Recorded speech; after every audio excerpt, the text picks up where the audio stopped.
ਖਬਰਾਂ ਦੇ ਬੁਲੇਟਿਨ ਦੇ ਸਪਾਂਸਰ ਨੇ ਰੀਅਲਟਰ ਗੁਰਜਿੰਦਰ ਸਿੰਘ ਰੰਧਾਵਾ। ਹਰ ਤਰ੍ਹਾਂ ਦੀ ਪ੍ਰਾਪਰਟੀ ਖਰੀਦਣ ਤੇ ਵੇਚਣ ਲਈ ਤੁਸੀਂ ਕਾਲ ਕਰ ਸਕਦੇ ਹੋ। ਸਤਿ ਸ਼੍ਰੀ ਅਕਾਲ ਜੀ, ਤੁਸੀਂ ਦੇਖ ਰਹੇ ਹੋ ਪੰਜਾਬ ਮਿਲ USA TV ਤੇ ਮੈਂ ਸੁਰਭੀ। ਖਬਰਾਂ ਦੇ ਇਸ ਬੁਲੇਟਿਨ 'ਚ ਬਹੁਤ-ਬਹੁਤ ਸਵਾਗਤ ਹੈ ਜੀ। ਪੇਸ਼ ਆਂ ਦੇਸ਼ ਵਿਦੇਸ਼ ਨਾਲ ਜੁੜੀਆਂ ਹੋਈਆਂ ਕੁਝ ਖਾਸ ਤੇ ਚੋਣਵੀਆਂ ਖਬਰਾਂ।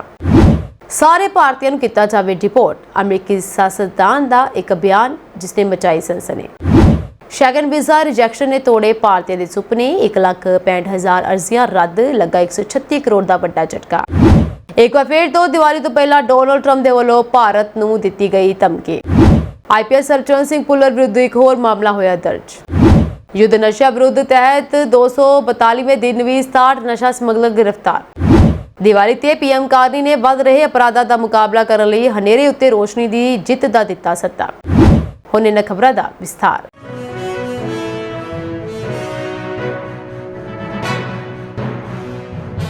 ਇੱਕ ਪਾਸੇ ਜਿੱਥੇ ਅਮਰੀਕੀ ਪ੍ਰਸ਼ਾਸਨ ਪਹਿਲਾਂ ਹੀ ਗੈਰ ਕਾਨੂੰਨੀ ਪ੍ਰਵਾਸੀਆਂ ਪਿੱਛੇ ਹੱਥ ਧੋ ਕੇ ਪਿਆ ਹੋਇਆ ਹੈ, ਉੱਥੇ ਹੀ ਫਲੋਰੀਡਾ ਦੇ ਇੱਕ ਸਿਆਸਤਦਾਨ ਚੈਂਡਲਰ ਲੈਂਗੇਵਿਨ ਨੂੰ ਸੋਸ਼ਲ ਮੀਡੀਆ ਤੇ ਭਾਰਤੀਆਂ ਦੇ ਸਮੂਹਿਕ ਦੇਸ਼ ਨਿਕਾਲੇ ਦੀ ਮੰਗ ਕਰਨ ਵਾਲੀਆਂ ਟਿੱਪਣੀਆਂ ਦੀ ਲੜੀ ਕਾਰਨ ਸ਼ਨੀਵਾਰ ਨੂੰ ਸਿਟੀ ਕੌਂਸਲ ਵੱਲੋਂ ਨਿੰਦਿਆ ਗਿਆ ਹੈ। ਉਸਨੇ ਆਪਣੀਆਂ ਪੋਸਟਾਂ ਵਿੱਚ ਸੰਯੁਕਤ ਰਾਜ ਅਮਰੀਕਾ 'ਚ ਮੌਜੂਦ ਭਾਰਤੀਆਂ ਦੇ ਸਮੂਹਿਕ ਦੇਸ਼ ਨਿਕਾਲੇ ਦੀ ਮੰਗ ਕੀਤੀ ਹੈ। ਆਪਣੀਆਂ ਟਿੱਪਣੀਆਂ ਰਾਹੀਂ ਉਸਨੇ ਭਾਰਤੀਆਂ ਤੇ ਅਮਰੀਕਾ ਦਾ ਫਾਇਦਾ ਉਠਾਉਣ ਦਾ ਦੋਸ਼ ਵੀ ਲਗਾਇਆ। ਉਸਨੇ ਇੱਕ ਪੋਸਟ ਵਿੱਚ ਲਿਖਿਆ ਕਿ ਇੱਕ ਵੀ ਭਾਰਤੀ ਅਜਿਹਾ ਨਹੀਂ ਹੈ ਜੋ ਅਮਰੀਕਾ ਦੀ ਪਰਵਾਹ ਕਰਦਾ ਹੋਵੇ। ਉਹ ਸਾਨੂੰ ਵਿੱਤੀ ਤੌਰ ਤੇ ਲੁੱਟਣ ਅਤੇ ਭਾਰਤ ਅਤੇ ਭਾਰਤੀਆਂ ਨੂੰ ਅਮੀਰ ਬਣਾਉਣ ਦੇ ਲਈ ਇੱਥੇ ਹਨ।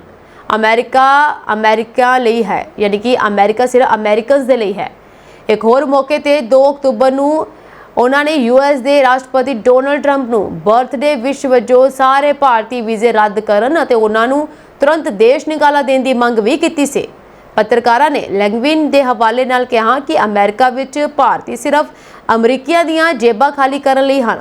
ਉਸਨੇ ਦੋਸ਼ ਲਗਾਇਆ, ਭਾਰਤੀ ਸਮਾਜ ਵਿੱਚ ਰਲਦੇ ਨਹੀਂ ਹਨ, ਉਹ ਇੱਥੇ ਸਾਡੀਆਂ ਜੇਬਾਂ ਖਾਲੀ ਕਰਨ ਅਤੇ ਭਾਰਤ ਅਮੀਰ ਹੋ ਕੇ ਵਾਪਸ ਜਾਣ ਦੇ ਲਈ ਆਉਂਦੇ ਹਨ ਜਾਂ ਇਸ ਤੋਂ ਵੀ ਬੁਰਾ ਇੱਥੇ ਰਹਿਣ ਦੇ ਲਈ। ਸੋ ਸਿਟੀ ਕੌਂਸਲ ਵੱਲੋਂ ਲੈਂਗਵਿਨ ਦੀ ਨਿੰਦਿਆ ਕੀਤੇ ਜਾਣ ਦੇ ਨਤੀਜੇ ਵਜੋਂ ਹੁਣ ਉਸ ਨੂੰ ਏਜੰਡੇ ਤੇ ਕੋਈ ਵੀ ਚੀਜ਼ ਰੱਖਣ ਤੋਂ ਪਹਿਲਾਂ ਸਹਿਮਤੀ ਲੈਣੀ ਪਵੇਗੀ। ਇਸ ਤੋਂ ਇਲਾਵਾ ਉਸ ਨੂੰ ਕਮਿਸ਼ਨਰ ਟਿੱਪਣੀਆਂ ਕਰਨ ਦੀ ਇਜਾਜ਼ਤ ਨਹੀਂ ਹੋਵੇਗੀ ਅਤੇ ਉਸ ਨੂੰ ਕਮੇਟੀਆਂ ਤੋਂ ਹਟਾ ਦਿੱਤਾ ਗਿਆ। ਸਿਆਸਤਦਾਨ ਨੇ ਬਾਅਦ ਵਿੱਚ ਸਪਸ਼ਟ ਕੀਤਾ ਕਿ ਉਸ ਦੀਆਂ ਟਿੱਪਣੀਆਂ ਭਾਰਤੀ ਅਮਰੀਕੀ ਭਾਈਚਾਰੇ ਬਾਰੇ ਨਹੀਂ, ਸਗੋਂ ਅਸਥਾਈ ਵੀਜ਼ਾ ਧਾਰਕਾਂ ਯਾਨੀ ਕਿ ਟੈਂਪਰੇਰੀ ਵੀਜ਼ਾ ਹੋਲਡਰਸ ਬਾਰੇ ਸਨ। ਆਪਣੀ ਸਭ ਤੋਂ ਤਾਜ਼ਾ ਪੋਸਟ ਜੋ 18 ਅਕਤੂਬਰ ਦੀ ਹੈ, ਉਸ ਵਿੱਚ ਉਸਨੇ ਕਿਹਾ ਕਿ ਫਲੋਰੀਡਾ ਵਿੱਚ ਰੂੜੀਵਾਦੀ ਹਿੰਦੂਆਂ ਅਤੇ ਭਾਰਤੀਆਂ ਦੀ ਮੌਜੂਦਗੀ ਦਾ ਜ਼ਿਕਰ ਕੀਤਾ ਜੋ ਕਥਿਤ ਤੌਰ ਤੇ ਸਮੂਹਿਕ ਦੇਸ਼ ਨਿਕਾਲੇ ਦੇ ਪੱਖ ਵਿੱਚ ਹਨ। ਉਸਨੇ ਕਿਹਾ ਕਿ ਇਹ ਸਮੂਹ ਵੱਡੇ ਪੱਧਰ ਤੇ ਇਮੀਗ੍ਰੇਸ਼ਨ ਤੋਂ ਅਮਰੀਕਾ ਨੂੰ ਹੋ ਰਹੇ ਨੁਕਸਾਨ ਨੂੰ ਮਹਿਸੂਸ ਕਰ ਰਹੇ ਹਨ। ਦੂਜੇ ਪਾਸੇ ਲੈਂਗਵਿਨ ਨੇ ਨਿੰਦਿਆ ਦੀ ਸਖਤ ਆਲੋਚਨਾ ਕਰਦਿਆਂ ਕਿਹਾ ਕਿ ਸਿਟੀ ਕੌਂਸਲ ਦਾ ਇਹ ਕਦਮ ਉਸਦੇ ਆਜ਼ਾਦੀ ਨਾਲ ਬੋਲਣ ਦੇ ਅਧਿਕਾਰ ਦੀ ਉਲੰਘਣਾ ਹੈ। ਇਨ੍ਹਾਂ ਟਿੱਪਣੀਆਂ ਤੋਂ ਬਾਅਦ ਪੂਰੇ ਅਮਰੀਕਾ ਵਿੱਚ ਕਈ ਭਾਰਤੀ ਅਮਰੀਕੀ ਸਮੂਹਾਂ ਨੇ ਲੈਂਗਵਿਨ ਦੀ ਸਖਤ ਨਿੰਦਾ ਕੀਤੀ ਹੈ ਅਤੇ ਉਸ ਦੇ ਅਸਤੀਫੇ ਦੀ ਮੰਗ ਕੀਤੀ ਹੈ। ਯੂਰਪ ਘੁੰਮਣ ਜਾਣ ਵਾਲੇ ਲੱਖਾਂ ਭਾਰਤੀਆਂ ਲਈ ਸਾਲ 2024 ਮਹਿੰਗਾ ਝਟਕਾ ਸਾਬਤ ਹੋਇਆ। ਯੂਰਪੀ ਕਮਿਸ਼ਨ ਦੀ ਇੱਕ ਤਾਜ਼ਾ ਰਿਪੋਰਟ ਮੁਤਾਬਕ 2024 ਵਿੱਚ ਭਾਰਤ ਤੋਂ 1,65,000 ਸ਼ੈਗਨ ਵੀਜ਼ਾ ਅਰਜ਼ੀਆਂ ਖਾਰਜ ਕਰ ਦਿੱਤੀਆਂ ਗਈਆਂ, ਯਾਨੀ ਕਿ ਰੱਦ ਕਰ ਦਿੱਤੀਆਂ ਗਈਆਂ। ਇਸ ਰੱਦ ਹੋਣ ਕਾਰਨ ਭਾਰਤੀਆਂ ਦਾ ਨਾ ਸਿਰਫ ਯੂਰਪ ਘੁੰਮਣ ਦਾ ਸੁਪਨਾ ਅਧੂਰਾ ਰਿਹਾ, ਸਗੋਂ ਉਹਨਾਂ ਦੀ ਜੇਬ ਤੇ ਵੀ 136 ਕਰੋੜ ਤੋਂ ਵੱਧ ਦਾ ਸਿੱਧਾ ਨੁਕਸਾਨ ਪਿਆ। 15% ਅਰਜ਼ੀਆਂ ਰੱਦ ਹੋਈਆਂ। ਭਾਰਤ ਤੀਜੇ ਨੰਬਰ ਤੇ ਹੈ। ਇਸ ਤੋਂ ਇਲਾਵਾ ਰਿਪੋਰਟ ਅਨੁਸਾਰ ਸਾਲ 2024 ਵਿੱਚ ਭਾਰਤ ਨੇ ਕੁੱਲ 11,08,000 ਸ਼ੈਗਨ ਵੀਜ਼ਾ ਲਈ ਅਰਜ਼ੀਆਂ ਦਿੱਤੀਆਂ ਸਨ। ਇਨ੍ਹਾਂ ਵਿੱਚੋਂ ਲਗਭਗ 15% ਅਰਜ਼ੀਆਂ ਨੂੰ ਰੱਦ ਕਰ ਦਿੱਤਾ ਗਿਆ। 136.6 ਕਰੋੜ ਦਾ ਨੁਕਸਾਨ ਹੋਇਆ। ਹਰ ਵੀਜ਼ਾ ਅਰਜ਼ੀ ਲਈ ਔਸਤਨ 8,270 ਦੀ ਫੀਸ ਲਈ ਗਈ ਹੈ, ਕਿਉਂਕਿ ਇਹ ਫੀਸ ਨਾਨ ਰਿਫੰਡੇਬਲ ਹੁੰਦੀ ਹੈ। ਇਸ ਲਈ ਰੱਦ ਹੋਈਆਂ ਅਰਜ਼ੀਆਂ ਕਾਰਨ ਭਾਰਤੀ ਬਿਨੇਕਾਰਾਂ ਨੂੰ ਕੁੱਲ 136 ਕਰੋੜ ਦਾ ਨੁਕਸਾਨ ਝੱਲਣਾ ਪਿਆ।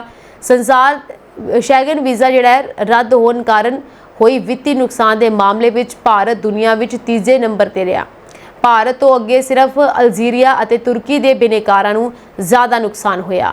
ਜੇਕਰ ਸਾਰੀਆਂ 11 ਲੱਖ ਤੋਂ ਵੱਧ ਅਰਜ਼ੀਆਂ ਦੀ ਕੁੱਲ ਫੀਸ ਜੋੜੀ ਜਾਵੇ ਤਾਂ ਇਹ ਲਗਭਗ 916 ਕਰੋੜ ਬਣਦੀ ਹੈ। ਇਸ ਦਾ ਮਤਲਬ ਹੈ ਕਿ ਲੋਕਾਂ ਦਾ ਭਾਰੀ ਨੁਕਸਾਨ ਸ਼ੈਗਨ ਵੀਜ਼ਾ ਦੇ ਵਿੱਚ 2024 ਚ ਹੋਇਆ ਹੈ। ਅਮਰੀਕੀ ਰਾਸ਼ਟਰਪਤੀ ਡੋਨਲਡ ਟਰੰਪ ਨੇ ਇੱਕ ਵਾਰ ਫਿਰ ਭਾਰਤ ਪ੍ਰਤੀ ਸਖਤ ਰੁਖ ਅਪਣਾਉਂਦੇ ਹੋਏ ਇਹ ਕਿਹਾ ਕਿ ਜੇਕਰ ਭਾਰਤ ਰੂਸ ਤੋਂ ਕੱਚਾ ਤੇਲ ਦਰਾਮਦ ਕਰਨਾ ਜਾਰੀ ਰੱਖਦਾ ਹੈ ਤਾਂ ਉਸ ਨੂੰ ਭਾਰੀ ਦਰਾਮਦ ਟੈਕਸ ਅਦਾ ਕਰਨੇ ਪੈਣਗੇ।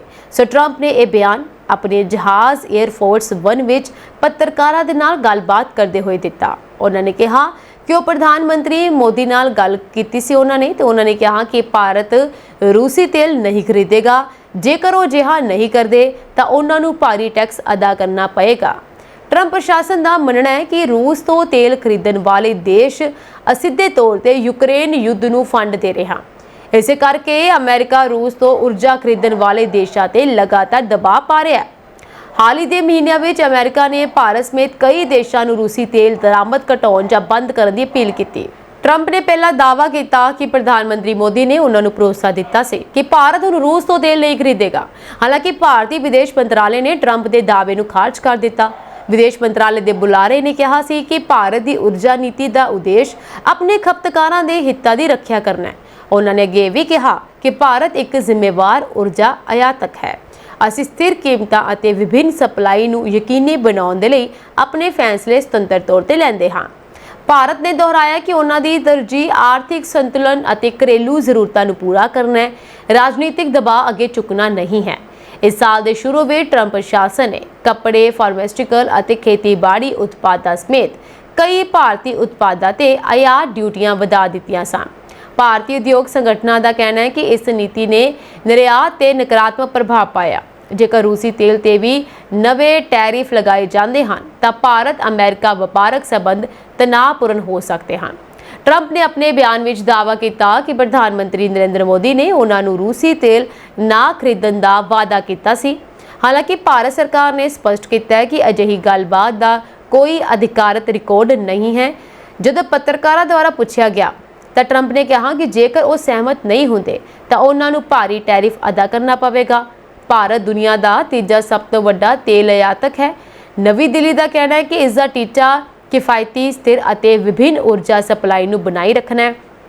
ਭਾਰਤ ਵਰਤਮਾਨ ਵਿੱਚ ਸਾਊਦੀ ਅਰਬ, ਸੰਯੁਕਤ ਰਾਜ, ਰੂਸ ਅਤੇ ਸੰਯੁਕਤ ਅਰਬ ਅਮੀਰਾਤ ਤੋਂ ਤੇਲ ਖਰੀਦਦਾ ਹੈ।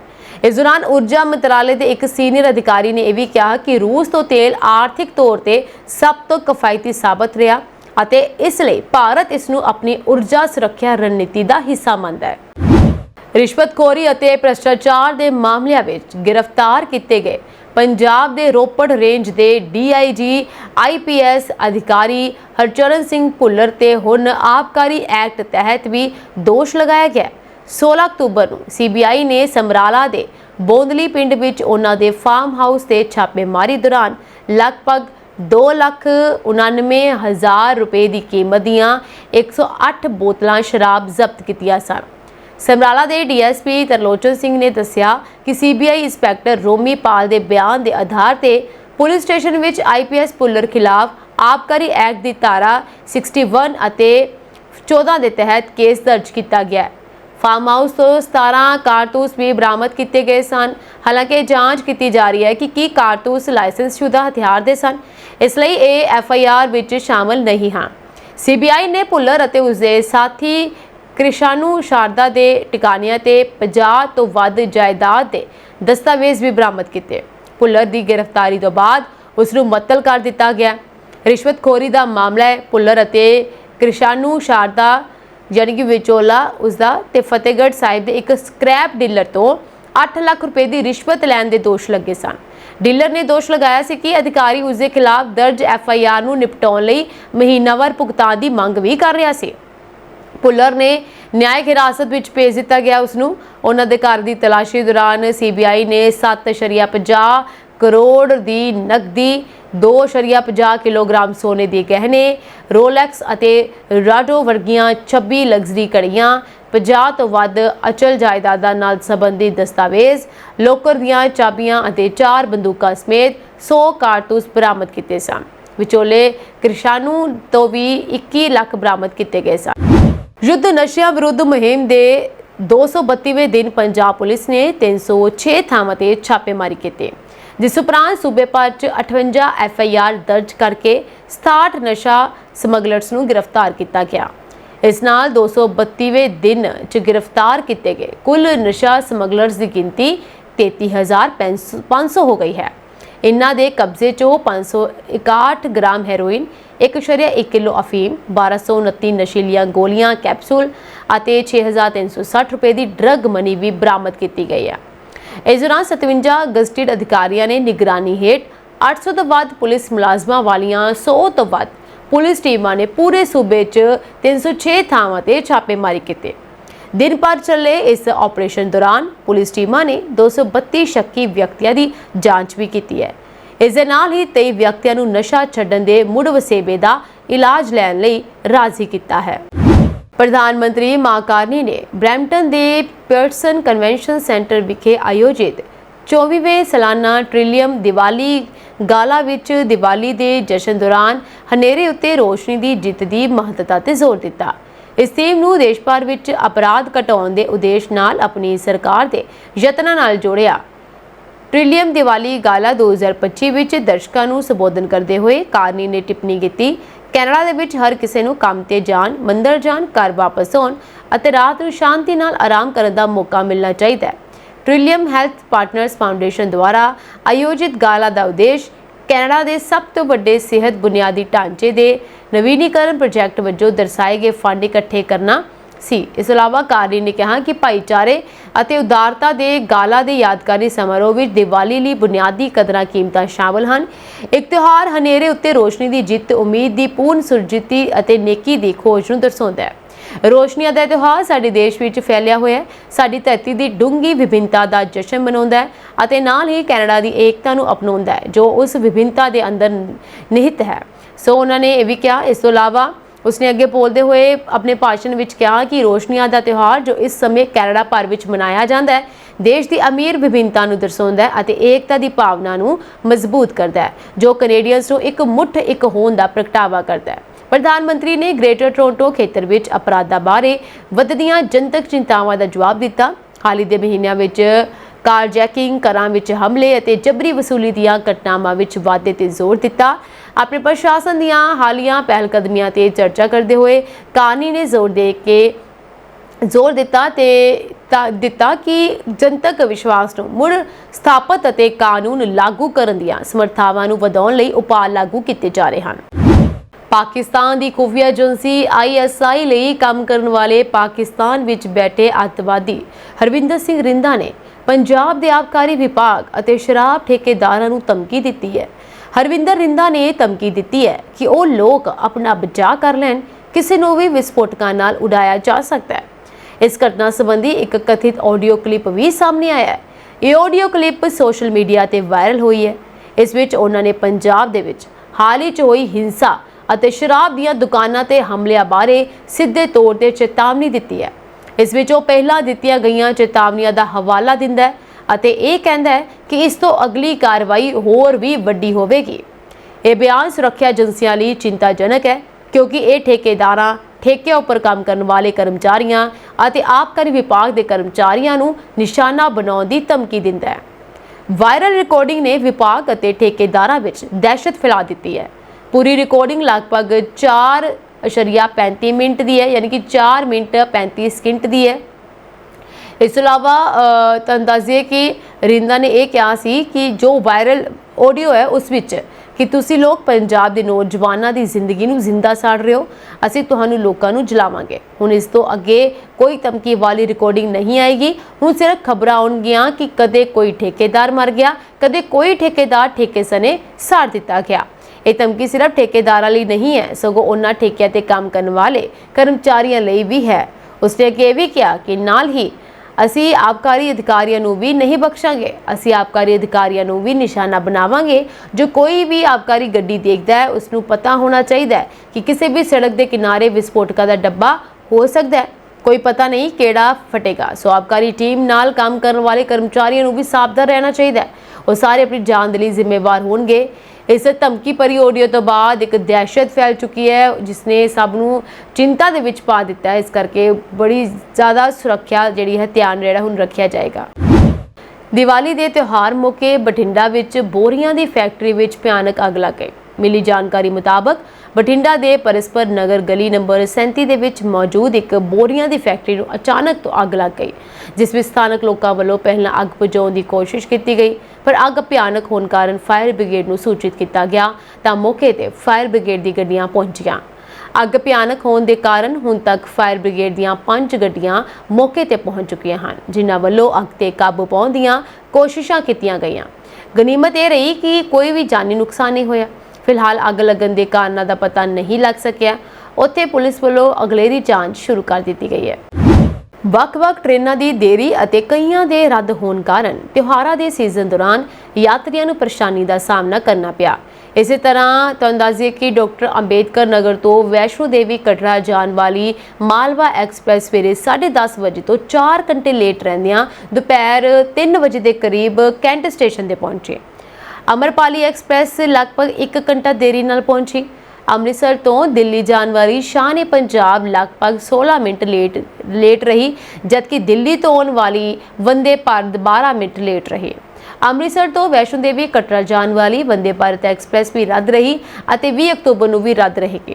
ਇਸ ਦੌਰਾਨ ਜੰਮੂ ਜਾਣ ਵਾਲੀਆਂ ਕਈਆਂ ਟ੍ਰੇਨਾਂ ਵਾਪਸ ਮੁੜ ਗਈਆਂ, ਜਿਸ ਕਾਰਨ ਯਾਤਰੀਆਂ ਨੂੰ ਪਰੇਸ਼ਾਨੀ ਦਾ ਸਾਹਮਣਾ ਕਰਨਾ ਪਿਆ। ਇਸੇ ਤਰ੍ਹਾਂ ਜੰਮੂ ਤਵੀ ਵਿਵੇਕ ਐਕਸਪ੍ਰੈਸ ਲੁਧਿਆਣਾ ਤੋਂ ਵਾਪਸ ਪਰਤ ਆਈ। ਮਾਸਟਰ ਤੁਸ਼ਾਰ ਮਹਾਜਨ ਸਟੇਸ਼ਨ ਤੋਂ ਚੱਲਣ ਵਾਲੀ ਟ੍ਰੇਨ ਵੀ ਰੱਦ ਰਹੀ। ਰੇਲਵੇ ਵੱਲੋਂ ਕਈ ਸਪੈਸ਼ਲ ਟ੍ਰੇਨਾਂ ਦਾ ਸੰਚਾਲਨ ਕੀਤਾ ਜਾ ਰਿਹਾ ਹੈ ਤਾਂ ਕਿ ਵਾਧੂ ਭੀੜ ਨੂੰ ਕੰਟਰੋਲ ਕੀਤਾ ਜਾ ਸਕੇ। ਅੰਮ੍ਰਿਤਸਰ ਛਪਰਾ, ਅੰਮ੍ਰਿਤਸਰ ਕਟਿਹਾਰ, ਅੰਮ੍ਰਿਤਸਰ ਕਿਸ਼ਨਗੰਜ, ਅੰਮ੍ਰਿਤਸਰ ਬੜਨੀ, ਲੁਧਿਆਣਾ ਬਾਂਦਰਾ ਟਰਮੀਨਸ ਸਪੈਸ਼ਲ ਟ੍ਰੇਨਾਂ ਦਾ ਸੰਚਾਲਨ ਕੀਤਾ ਜਾ ਰਿਹਾ ਹੈ। ਏਅਰ ਇੰਡੀਆ ਮਿਲਾਨ ਤੋਂ ਦਿੱਲੀ ਲਈ ਇੱਕ ਵਾਧੂ ਉਡਾਨ ਚਲਾਏਗੀ ਤਾਂ ਕਿ ਮਿਲਾਨ ਵਿੱਚ ਫਸੇ ਯਾਤਰੀਆਂ ਨੂੰ ਭਾਰਤ ਲਿਆਂਦਾ ਜਾ ਸਕੇ। ਜ਼ਿਕਰਯੋਗ ਹੈ ਕਿ ਮਿਲਾਨ ਤੋਂ ਦਿੱਲੀ ਆ ਰਹੀ ਉਡਾਨ AI 138 ਵਿੱਚ 17 ਅਕਤੂਬਰ ਨੂੰ ਤਕਨੀਕੀ ਸਮੱਸਿਆ ਆ ਗਈ ਸੀ, ਜਿਸ ਕਾਰਨ ਇਹ ਉਡਾਨ ਰੱਦ ਕਰ ਦਿੱਤੀ ਗਈ ਸੀ। ਏਅਰ ਇੰਡੀਆ ਦੀ ਵਿਸ਼ੇਸ਼ ਉਡਾਨ ਰਾਹੀਂ 254 ਯਾਤਰੀਆਂ ਨੂੰ ਵਾਪਸ ਲਿਆਂਦਾ ਜਾਵੇਗਾ। ਏਅਰ ਇੰਡੀਆ ਨੇ ਐਕਸ ਤੇ ਇੱਕ ਪੋਸਟ ਵਿੱਚ ਕਿਹਾ ਕਿ ਉਡਾਨ ਜੋ ਹੈ ਮਿਲਾਨ ਤੋਂ 7 ਵਜੇ ਤੇ ਰਵਾਨਾ ਹੋਵੇਗੀ ਅਤੇ 20 ਅਕਤੂਬਰ ਦੀ ਸਵੇਰ ਨੂੰ ਦਿੱਲੀ ਪਹੁੰਚੇਗੀ। ਏਅਰਲਾਈਨ ਨੇ ਕਿਹਾ ਹੈ ਕਿ ਉਹਨਾਂ ਨੇ ਯਾਤਰੀਆਂ ਨੂੰ ਹੋਟਲ ਵਿੱਚ ਰਿਹਾਇਸ਼ ਅਤੇ ਭੋਜਨ ਆਦਿ ਮੁਹੱਈਆ ਕਰਵਾ ਦਿੱਤੀਆਂ ਹਨ। ਪੰਜਾਬ ਵਿੱਚ ਫਿਰ ਤੋਂ ਗੋਲੀਆਂ ਚੱਲਣ ਦੀ ਵੱਡੀ ਵਾਰਦਾਤ ਹੋਣ ਦੀ ਖਬਰ ਸਾਹਮਣੇ ਆਈ ਹੈ। ਦਰਅਸਲ ਗੈਂਗਸਟਰਾਂ ਨੇ ਸਥਾਨਕ ਅਟਵਾਲ ਹਾਊਸ ਕਲੋਨੀ ਦੇ MD ਮਨਦੀਪ ਸਿੰਘ ਗੋਰਾ ਨੂੰ ਦਫ਼ਤਰ ਤੋਂ ਬਾਹਰ ਬੁਲਾ ਕੇ ਉਹਨਾਂ ਤੇ ਗੋਲੀਆਂ ਚਲਾ ਦਿੱਤੀਆਂ। ਗੋਰਾ ਨੂੰ ਬਚਾਉਣ ਲਈ ਆਏ ਉਹਨਾਂ ਦੇ ਕਰੀਬੀ ਸਾਥੀ ਨੇ ਜਦੋਂ ਗੈਂਗਸਟਰ ਨੂੰ ਫੜਨ ਦਾ ਯਤਨ ਕੀਤਾ ਤਾਂ ਗੈਂਗਸਟਰਾਂ ਨੇ ਉਸ ਤੇ ਵੀ ਗੋਲੀਆਂ ਚਲਾ ਦਿੱਤੀਆਂ, ਜੋ ਉਸ ਦੀ ਲੱਤ ਤੇ ਲੱਗੀ। ਮਨਦੀਪ ਸਿੰਘ ਗੋਰਾ ਨੂੰ ਪਹਿਲਾਂ ਵੀ ਗੈਂਗਸਟਰ ਧਮਕੀਆਂ ਦੇ ਚੁੱਕੇ ਹਨ। ਉਹਨਾਂ ਦੇ ਦਫ਼ਤਰ 'ਚ ਬੈਠੇ ਸਾਥੀਆਂ ਨੇ ਵੀ ਗੋਰਾ ਦੀ ਆਵਾਜ਼ ਸੁਣ ਕੇ ਗੈਂਗਸਟਰਾਂ ਤੇ ਜਵਾਬ 'ਚ ਗੋਲੀਆਂ ਚਲਾਈਆਂ। ਜਵਾਬੀ ਫਾਇਰਿੰਗ ਹੁੰਦੇ ਵੇਖ ਕੇ ਦੋਵੇਂ ਗੈਂਗਸਟਰਾਂ ਜੋ ਕਾਲੇ ਰੰਗ ਦੀ ਥਾਰ ਗੱਡੀ ਵਿੱਚ ਆਏ ਸਨ, ਉਸੇ ਥਾਰ 'ਚ ਬੈਠ ਕੇ ਫਰਾਰ ਹੋ ਗਏ। DSP ਨੇ ਕਿਹਾ ਕਿ ਇੱਕ ਗੈਂਗਸਟਰ ਦੀ ਪਛਾਣ ਹੋ ਚੁੱਕੀ ਹੈ, ਜੋ ਹਾਲ ਹੀ 'ਚ ਵਿਦੇਸ਼ ਤੋਂ ਆਇਆ ਦੱਸਿਆ ਜਾਂਦਾ ਹੈ। ਮਿਲੀ ਸੂਚਨਾ ਦੇ ਮੁਤਾਬਕ ਬੀਤੀ ਸ਼ਾਮ ਅਟਵਾਲ ਹਾਊਸ ਕਲੋਨੀ ਦੇ MD ਮਨਦੀਪ ਸਿੰਘ ਗੋਰਾ ਆਪਣੇ ਸਾਥੀਆਂ ਨਾਲ ਦਫ਼ਤਰ 'ਚ ਬੈਠੇ ਸਨ ਤਾਂ ਉਸੇ ਸਮੇਂ ਉਹਨਾਂ ਦੇ ਦਫ਼ਤਰ ਦੇ ਬਾਹਰ ਕਾਲੇ ਰੰਗ ਦੀ ਥਾਰ ਗੱਡੀ, ਜਿਸ ਦੇ ਆਖਿਰ ਨੰਬਰ ਜੋ ਹੈ 3577 ਦੱਸਿਆ ਜਾ ਰਿਹਾ ਹੈ, ਉੱਥੇ ਆ ਕੇ ਰੁਕੀ। ਗੱਡੀ 'ਚ ਦੋ ਲੜਕੇ ਹੇਠਾਂ ਉਤਰੇ। ਉਹਨਾਂ ਨੇ ਗੋਰਾ ਨੂੰ ਆਪਣੇ ਫੋਨ ਨੰਬਰ ਤੋਂ ਫੋਨ ਕਰਕੇ ਇਹ ਕਿਹਾ ਕਿ ਉਹ ਰਾਹੁਲ ਬੋਲ ਰਿਹਾ ਹੈ। ਕੱਲ ਵੀ ਉਹਨਾਂ ਦੇ ਕੋਲ ਕੋਠੀ ਦਾ ਸੌਦਾ ਕਰਨ ਆਏ ਸਨ, ਸੋ ਉਹ ਅੱਜ ਕੋਠੀ ਖਰੀਦਣਾ ਚਾਹੁੰਦੇ ਹਨ, ਇਸ ਲਈ ਆਪਣੇ ਦਫ਼ਤਰ ਤੋਂ ਬਾਹਰ ਆ ਕੇ ਉਹਨਾਂ ਨਾਲ ਕੋਠੀ ਦਾ ਸੌਦਾ ਕਰਵਾਉਣ ਚੱਲਣ। ਸੋ ਗੋਰਾ ਜਿਵੇਂ ਹੀ ਦਫ਼ਤਰ ਤੋਂ ਬਾਹਰ ਆ ਕੇ ਰਾਹੁਲ ਨੂੰ ਮਿਲੇ, ਉਸਨੇ ਗੋਰਾ ਦੇ ਨੇੜੇ ਆਉਂਦੇ ਹੀ ਆਪਣੇ ਪੈਂਟ ਅੰਦਰੋਂ ਵਿਦੇਸ਼ ਗਲੋਕ ਕੰਪਨੀ ਦੀ ਪਿਸਤੌਲ ਕੱਢੀ ਤਾਂ ਗੋਰਾ ਨੇ ਉਸ ਦੇ ਦੋਵੇਂ ਹੱਥ ਫੜ ਕੇ ਆਪਣੇ ਸਾਥੀਆਂ ਨੂੰ ਆਵਾਜ਼ ਦਿੱਤੀ। ਇਹਨੇ 'ਚ ਫਾਇਰ ਹੋ ਗਿਆ, ਜੋ ਗੋਲੀ ਕਿਸੇ ਨੂੰ ਨਹੀਂ ਲੱਗੀ। ਇਸ ਤੋਂ ਪਹਿਲਾਂ ਹਮਲਾਵਰ ਗੋਰਾ ਤੇ ਦੂਜੀ ਗੋਲੀ ਚਲਾਉਂਦੇ ਉਹਨਾਂ ਦੇ ਕਰੀਬੀ ਸਾਥੀ ਨੇ ਆ ਕੇ ਗੈਂਗਸਟਰ ਨੂੰ ਫੜਨਾ ਚਾਹਿਆ ਤਾਂ ਉਸਨੇ ਫਿਰ ਗੋਲੀ ਚਲਾ ਦਿੱਤੀ, ਜੋ ਗੋਰਾ ਦੇ ਨਾਲ ਸੰਜੀਵ ਦੀ ਲੱਤ ਵਿੱਚ ਲੱਗੀ। ਭਾਰਤ ਸਮੇਤ ਦੁਨੀਆ ਭਰ ਦੇ ਕਈ ਦੇਸ਼ਾਂ ਵਿੱਚ ਕਾਲੀਆਂ ਬਿੱਲੀਆਂ ਨੂੰ ਮਨਹੂਸ ਮੰਨਿਆ ਜਾਂਦਾ ਹੈ। ਇਹਨਾਂ ਨੂੰ ਬਦਕਿਸਮਤੀ ਜਾਂ ਜਾਦੂ ਟੋਨੇ ਨਾਲ ਜੋੜਿਆ ਜਾਂਦਾ ਹੈ। ਹੁਣ ਇਹਨਾਂ ਕਾਲੀਆਂ ਬਿੱਲੀਆਂ ਨੂੰ ਸਪੇਨ ਦੇ ਇੱਕ ਸ਼ਹਿਰ ਵਿੱਚ ਇਸ ਸ਼ਰਾਪ ਤੋਂ ਛੁਟਕਾਰਾ ਮਿਲ ਗਿਆ। ਇਸ ਸ਼ਹਿਰ ਦੇ ਬਹੁਤ ਸਾਰੇ ਲੋਕ ਹੈਲੋਵੀਨ ਤਿਉਹਾਰ ਦੇ ਆਲੇ ਦੁਆਲੇ ਕਾਲੇ ਜਾਦੂ ਨਾਲ ਸੰਬੰਧਿਤ ਰਸਮਾਂ ਦੇ ਲਈ ਕਾਲੀਆਂ ਬਿੱਲੀਆਂ ਦੀ ਵਰਤੋਂ ਕਰਦੇ ਹਨ। ਇਹਨਾਂ ਕਾਲੀਆਂ ਬਿੱਲੀਆਂ ਨੂੰ ਅਜਿਹੇ ਰਸਮਾਂ ਤੋਂ ਬਚਾਉਣ ਲਈ ਇਹਨਾਂ ਨੂੰ ਗੋਦ ਲੈਣ ਤੇ ਅਸਥਾਈ ਪਾਬੰਦੀ ਲਗਾਈ ਗਈ ਹੈ।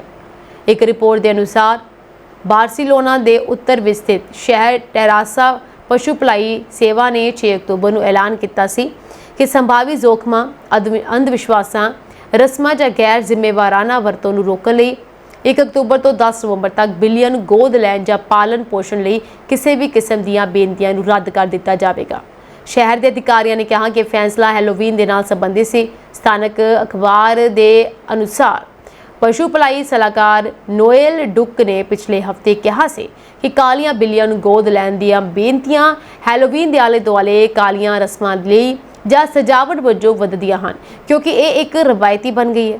ਸੋ ਦੱਸਣਯੋਗ ਹੈ ਕਿ ਹੈਲੋਵੀਨ 31 ਅਕਤੂਬਰ ਨੂੰ ਮਨਾਇਆ ਜਾਣ ਵਾਲਾ ਇੱਕ ਤਿਉਹਾਰ ਹੈ, ਜਿੱਥੇ ਲੋਕ ਭੂਤੀਆ ਕੱਪੜੇ ਤੇ ਮੇਕਅਪ ਵਿੱਚ ਤਿਆਰ ਹੁੰਦੇ ਹਨ।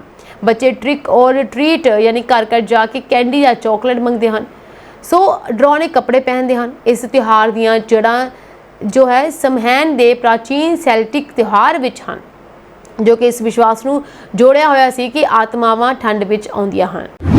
ਇਹ ਸਾਂਝੀ ਦੇਸ਼ ਵਿਦੇਸ਼ ਨਾਲ ਜੁੜੀਆਂ ਹੋਈਆਂ ਕੁਝ ਖਾਸ ਤੇ ਚੋਣਵੀਆਂ ਖਬਰਾਂ ਹੋਰ ਅਪਡੇਟਸ ਨਾਲ ਜੁੜੇ ਰਹਿਣ ਦੇ ਲਈ ਤੁਸੀਂ ਬਨੇ ਰਹੋ ਜੀ ਪੰਜਾਬ ਮੇਰੀ USA ਟੀਵੀ ਦੇ ਨਾਲ। ਤੁਹਾਡੇ ਸਭ ਦਾ ਬਹੁਤ ਬਹੁਤ ਧੰਨਵਾਦ।